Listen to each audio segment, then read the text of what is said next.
ನಮಸ್ತೆ ವರ್ಸ್, welcome back to my channel. ನಾನು ಅಕ್ಷಯ್.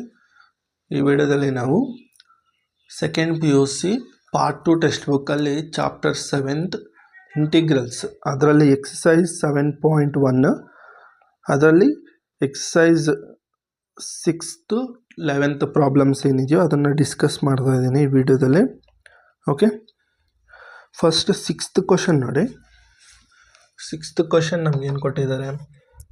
ಇಂಟಿಗ್ರೇಷನ್ 4e⁻³ + 1 × dx ಅಂತ ಕೊಟ್ಟಿದ್ದಾರೆ. ಓಕೆ, ಇದನ್ನು ಸಿಂಪ್ಲಿಫೈ ಮಾಡಬೇಕು. ಇದನ್ನು I ಅಂತ ತಗೊಳ್ಳೋಣ. I ಅಂದರೆ ಇಂಟಿಗ್ರಲ್. ಓಕೆ, ಇಂಟಿಗ್ರೇಷನ್ ನಮಗೆ ಬೇಸಿಕ್ ಫಾರ್ಮುಲಾಸ್. ಈಗ 4 ಅನ್ನು ಕಾನ್ಸ್ಟೆಂಟು ಆಚೆ ತೊಗೊಬೋದು. e⁻³ ಈ dx ಇನ್ಸೈಡ್ ಮಲ್ಟಿಪ್ಲೈ ಮಾಡ್ಕೊಳ್ಳಿ, ಪ್ಲಸ್ ಇಂಟಿಗ್ರೇಷನ್ 1 × dx. ಓಕೆ, ಇವಾಗ ನಿಮಗೆ ಬೇಸಿಕ್ ಫಾರ್ಮುಲಾಸ್ ಆಫ್ ಇಂಟಿಗ್ರೇಷನ್ ಗೊತ್ತಿರಬೇಕು. ಇಂಟಿಗ್ರೇಷನ್ ಆಫ್ e⁻ax dx ಇದೆ ಅಂದ್ಕೊಳ್ಳಿ. e⁻ax/a ಅಂತ ಬರೀತೀವಿ. Okay, integration of just dx ಇದೆ ಅಂದ್ಕೊಳ್ಳಿ, ಅದ್ರದ್ದು ಏನಾಗುತ್ತದೆ? x ಆಗುತ್ತೆ. ಓಕೆ, ಇಲ್ಲಿ ಸೇಮ್ 4, ಇದ್ರದ್ದು ಏನಾಗುತ್ತೆ? e⁻3x, a ಪ್ಲಸ್ ಅಲ್ಲಿ 3 ಇದೆ. Okay, plus integration of dx ಏನಾಗುತ್ತೆ? x.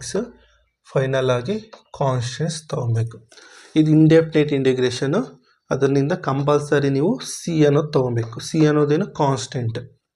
ಓಕೆ, ಇಂಟಿಗ್ರೇಷನಲ್ಲಿ ನಮಗೆ 2 ಟೈಪ್ಸ್ ಬರುತ್ತೆ, ಡೆಫಿನಿಟ್ ಇಂಟಿಗ್ರಲ್ಸು ಆ್ಯಂಡ್ ಇಂಡೆಫಿನಿಟ್ ಇಂಟಿಗ್ರಲ್ಸ್ ಅಂತ. ಲಿಮಿಟ್ಸ್ ಏನೂ ಇಲ್ಲ, ಜಸ್ಟ್ ಸಿಂಬಲ್, ಇಂಟಿಗ್ರೇಷನ್ ಸಿಂಬಲ್ ಇದೆ ಅಂದ್ಕೊಳ್ಳಿ. ಇದು ಇಂಡೆಫಿನಿಟ್ ಆಗುತ್ತೆ. ಇಂಡೆಫಿನಿಟ್ ಅದೇ ನಮಗೆ ಲಿಮಿಟ್ಸ್ ಈಗ ಕೊಟ್ಟಿದ್ದಾರೆ. ಏನೋ ಒಂದು ನಂಬರ್ಸ್ ಇರುತ್ತೆ, AB ಅನ್ನೋದು ಎನಿ ನಂಬರ್ಸ್. ಓಕೆ, ಆವಾಗ ಇದನ್ನು ನಾವು ಡೆಫಿನೇಟ್ ಅಂತ ಕರಿತೀವಿ, ಡೆಫಿನೇಟ್ ಇಂಟಿಗ್ರಲ್ ಅಂತ ಕರಿತೀವಿ. ಓಕೆ, ಇದು ನಿಮಗೆ ಡಿಫರೆನ್ಸ್ ಗೊತ್ತಿರಬೇಕು, ಕೇರ್ಫುಲ್ಲಾಗಿರಿ. ಓಕೆ, ನೆಕ್ಸ್ಟು ಈ ಕ್ವಶನ್ ಗೊತ್ತಾಯ್ತಲ್ಲ, 7th ಕ್ವಶನ್ ನೋಡಿ.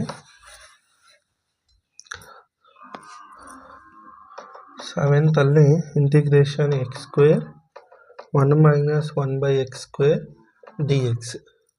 ಓಕೆ, x² ಇನ್ಸೈಡ್ ಮಲ್ಟಿಪ್ಲೈ ಮಾಡಿದರೆ x² × dx minus integration x²/x² dx. ಇದು ಕ್ಯಾನ್ಸಲ್ ಆಗುತ್ತೆ. ಮತ್ತು ಇಂಟಿಗ್ರೇಷನ್ ಆಫ್ x⁻n dx ಅಂದರೆ ಏನಂದರೆ x⁻n + 1/n+1. ಓಕೆ, n ಪ್ಲೇಸಲ್ಲಿ 2 ಇದೆ, ಅವಾಗಿದ್ರೆ ನಮಗೆ x⁻2 + 1/2+1 minus integration of dx. This is equal to x³ minus integration of dx ಅಂದರೆ ಏನು? x plus c, constant c. Okay, next 8th question ನೋಡಿ. Integration of ax² + bx + c × dx. Okay, ಇವಾಗ ಸಪ್ರೇಟಾಗಿ ಬರ್ಕೊಂಡ್ರೆ a ಅನ್ನೋದು constant ಆಚೆ ತಗೊಳ್ಳಿ, x² dx, integration b ಅನ್ನೋದು constant ಆಚೆ ತಗೊಳ್ಳಿ, x × dx, ಪ್ಲಸ್ c ಅನ್ನೋದು ಕಾನ್ಸ್ಟೆಂಟ್ ಆಚೆ ತಗೊಳ್ಳಿ × dx. ಸೇಮ್ ಫಾರ್ಮುಲಾ, n ಪ್ಲೇಸಲ್ಲಿ 2 ಇದೆ, x², ಇಂಟಿಗ್ರೇಷನ್ ಆಫ್ x² ಏನಾಗುತ್ತೆ? x³ plus b x, n ಪ್ಲೇಸಲ್ಲಿ 1 ಇದೆ, ಆಗಿದೆ x²/2 ಆಗುತ್ತೆ, plus c integration of dx x plus constant. ಇಲ್ಲಿ ABC ಆಲ್ರೆಡಿ ಕಾನ್ಸ್ಟೆಂಟ್ಸ್ ಕೊಟ್ಟಿದ್ದಾರೆ, ಅನದರ್ ಕಾನ್ಸ್ಟೆಂಟ್ k ಅಂತ ತಗೊಳ್ಳಿ. Okay, instead of taking c, k ಅಂತ ತಗೊಳ್ಳಿ, ಬಿಕಾಸ್ ಆಲ್ರೆಡಿ ಕ್ವಶನಲ್ಲಿ c ಒಂದು ಕೊಟ್ಟಿದ್ದಾರೆ. ಅದರಿಂದ ಇನ್ನೇ ಅದರ್ ವೇರಿಯಬಲ್ ತಗೊಳ್ಳಿ, k ಅಂತ ತಗೊಳ್ಳಿ, ಸರಿಯಾಗುತ್ತೆ. ಓಕೆ,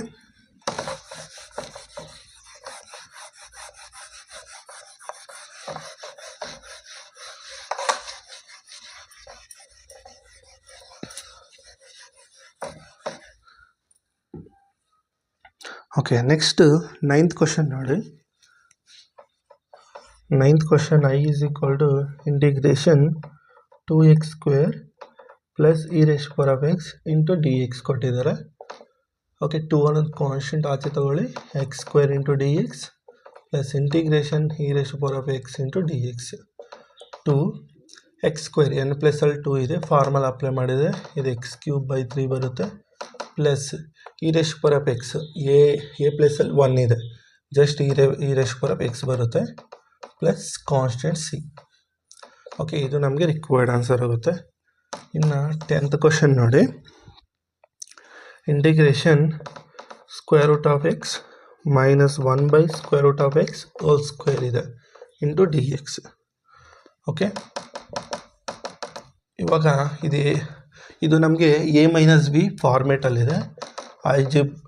ಆಲ್ಜಿಬ್ರಿಕ್ ಐಡೆಂಟಿಟಿ ಯೂಸ್ ಮಾಡಿ a-b ಹೋಲ್ ಸ್ಕ್ವೇರ್ ಅಂದರೆ ಏನು, a² minus 2ab plus b², ಈ ಫಾರ್ಮುಲಾ ಯೂಸ್ ಮಾಡಿ. ಓಕೆ, ಇದು ಯೂಸ್ ಮಾಡಿದರೆ ಏನಾಗುತ್ತೆ ನಮಗೆ, ಇಂಟಿಗ್ರೇಷನ್ a ಪ್ಲೇಸಲ್ಲಿ √x ಇದೆ, b ಪ್ಲೇಸಲ್ಲಿ 1/√x ಇದೆ, √x whole square minus 2 into √x into 1/√x plus 1/√x whole square into dx.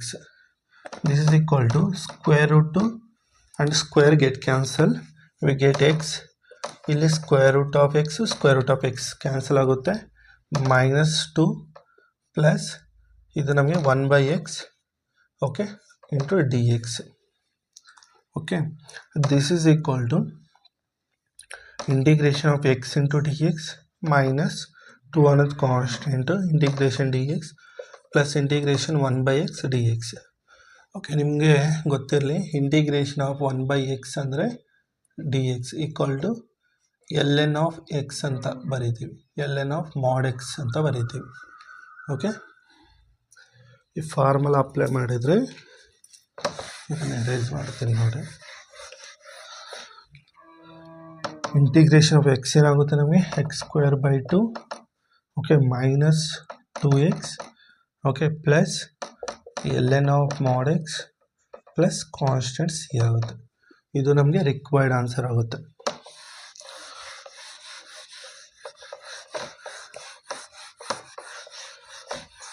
Okay, next final ಆಗಿ 11th ಕ್ವಶನ್ ನೋಡಿ. 11th question, integration x³ plus 5x² minus 4/x² into dx. ಇವಾಗ denominator x² ಇದೆ, ಪ್ರತಿಯೊಂದು ನೋಡಿ, ಯಾವತ್ತಾದರೂ ಈ ಫಾರ್ಮೇಟಲ್ಲಿ ಏನಾದರೂ ಇದ್ದರೆ, ಓಕೆ, ಅವಾಗ ಈ ಡಿ ಅನ್ನೋದು ಪ್ರತಿಯೊಂದು ನಂಬರ್ಗೂ ಡಿವೈಡ್ ಮಾಡುತ್ತೆ, a/d plus b/d minus c/d. ಇಲ್ಲಿ ಮೈನಸ್ ಇದ್ದರೆ ಮೈನಸ್, ಪ್ಲಸ್ ಇದ್ದರೆ ಪ್ಲಸ್, ನೋ ಪ್ರಾಬ್ಲಮ್. ಓಕೆ, ಹೀಗೆ ಅರ್ಥ ಆಯ್ತಾ? ಸೇಮ್ ಇದೇ ಪ್ಯಾಟ್ರನಲ್ಲಿ ಇದು ಇದೆ. ಈ x² ಅನ್ನು ಪ್ರತಿಯೊಂದಕ್ಕೂ ಡಿವೈಡ್ ಮಾಡುತ್ತೆ, x³ ಇಂಟು dx ಬರ್ಕೊಳ್ಳಿ, ಪ್ಲಸ್ 5 ಅನ್ನೋದು ಕಾನ್ಸ್ಟೆಂಟು, x² ಮೈನಸ್ 4 ಅನ್ನೋದು ಕಾನ್ಸ್ಟೆಂಟು, 1/x² ಇಂಟು dx, ಇಲ್ಲಿ ಕೂಡ dx. ಓಕೆ, ಇದರಲ್ಲಿ ನೋಡಿ ನಮಗೆ ಎಕ್ಸ್ಪೋನೆಂಟ್ಸ್ ಫಾರ್ಮುಲಾ ಗೊತ್ತದೆ, a⁻m/a⁻n ಇದ್ದರೆ a⁻m-n ಅಂತ ಬರೀತೀವಿ, ಕರೆಕ್ಟಾ? ಸೇಮ್ ಇಲ್ಲೂ ಕೂಡ x⁻³ ಅಂತ ಬರ್ಕೊಳ್ಳಿ, plus 5 x² cancel, dx minus 4. ಡಿನಾಮಿನೇಟ್ರಲ್ಲಿ ಸಪೋಸ್ 1/a⁻n ಇದೆ ಅಂದ್ಕೊಳ್ಳಿ, ಇದನ್ನು ನ್ಯೂಮರೇಟರ್ ಕಳಿಸಿದರೆ ಪವರ್ ಅನ್ನೋದು ನೆಗೆಟಿವ್ ಆಗುತ್ತೆ. ಸೇಮ್ ಇಲ್ಲೂ ಕೂಡ ಅಷ್ಟೇ, x² ನ್ಯೂಮರೇಟರ್ ಕಳಿಸಿದರೆ ಪವರ್ ಅನ್ನೋದು ನೆಗೆಟಿವ್ ಆಗುತ್ತೆ, ಈಗ ಬರ್ಕೊಳ್ಳಿ. ಇವಾಗ ಇದು x dx ಆಗುತ್ತೆ, 3 - 2 1, ಜಸ್ಟ್ x ಬರುತ್ತೆ, ಪ್ಲಸ್ 5 ಇಂಟಿಗ್ರೇಷನ್ ಆಫ್ dx ಅಂದರೆ ಏನು, x minus 4 integration of x⁻² ಅಂದರೆ n ಪ್ಲೇಸಲ್ಲಿ -2 ಇದೆ, ಇದರಲ್ಲಿ ಅಪ್ಲೈ ಮಾಡಿದರೆ x⁻² plus 1/-2 plus 1. Okay, next integration of x ಏನಾಗುತ್ತೆ, x²/2, ಇದು ಪ್ಲಸ್ 5x ಮೈನಸ್ 4, ಇಲ್ಲಿ -2 ಪ್ಲಸ್ 1 ಮೈನಸ್ ಬರುತ್ತೆ. ಓಕೆ, ಇಲ್ಲಿ ಮೈನಸ್ ಇರೋದ್ರಿಂದ ಮೈನಸ್ ಮೈನಸ್ ಪ್ಲಸ್ ಆಗುತ್ತೆ, x⁻1 ಪ್ಲಸ್ ಕಾನ್ಸ್ಟೆಂಟ್ಸ್. ಇದನ್ನು ಬೇಕಾದರೆ ಫರ್ದರಾಗಿ ಸಿಂಪ್ಲಿಫೈ ಮಾಡಿದರೆ x²/2 5x ಪ್ಲಸ್ 4, ಈ x⁻−1 ಇದನ್ನು ಡಿನಾಮಿನೇಟರ್ ಕಳಿಸಿ, ಪವರ್ ನೆಗೆಟಿವ್ ಪವರ್ ಅನ್ನೋದು ಪಾಸಿಟಿವ್ ಪವರ್ ಆಗುತ್ತೆ. ಓಕೆ, ಸಿ ಅಂದರೆ -1 ಇರೋದು +1 ಆಗುತ್ತೆ ಅಷ್ಟೇ. ಓಕೆ, ಇದೆಲ್ಲ ಲೋವರ್ ಕ್ಲಾಸಸ್ಸಲ್ಲಿ ನೀವು ಓದೇ ಇರ್ತೀರ, ಅದರಿಂದ ನಿಮಗೆ ಇದು ಗೊತ್ತಾಗುತ್ತೆ ಅಂದ್ಕೊಂಡಿದ್ದೇನೆ. ಇಷ್ಟು ನಿಮಗೆ ಎಕ್ಸಸೈಸ್ ಇಷ್ಟು 6ನಿಂದ 11ವರೆಗೂ. ಓಕೆ, ನಿಮಗಿನ್ನು ಈ ಪ್ರಾಬ್ಲಮ್ಸಲ್ಲಿ ಏನಾದರೂ ಡೌಟ್ಸ್ ಇದ್ದರೆ ಕಾಮೆಂಟ್ ಸೆಕ್ಷನಲ್ಲಿ ಕೇಳಿ. ಓಕೆ, ನಿಮ್ಗೆ ವಿಡಿಯೋ ಏನಾದರೂ ಇಷ್ಟ ಆದರೆ ವಿಡಿಯೋಗೆ ಲೈಕ್ ಮಾಡಿ ಆ್ಯಂಡ್ ನಿಮ್ಮ ಫ್ರೆಂಡ್ಸ್ಗೆ ಶೇರ್ ಮಾಡಿ ಆ್ಯಂಡ್ ನಮ್ಮ ಚಾನಲ್ನ ಸಪೋರ್ಟ್ ಮಾಡಿ ಸಬ್ಸ್ಕ್ರೈಬ್ ಮಾಡ್ಕೊಳ್ಳಿ. ಎಲ್ಲರಿಗೂ ಧನ್ಯವಾದಗಳು. ಜೈ ಭುವನೇಶ್ವರಿ, ಜೈ ಕನ್ನಡಾಂಬೆ.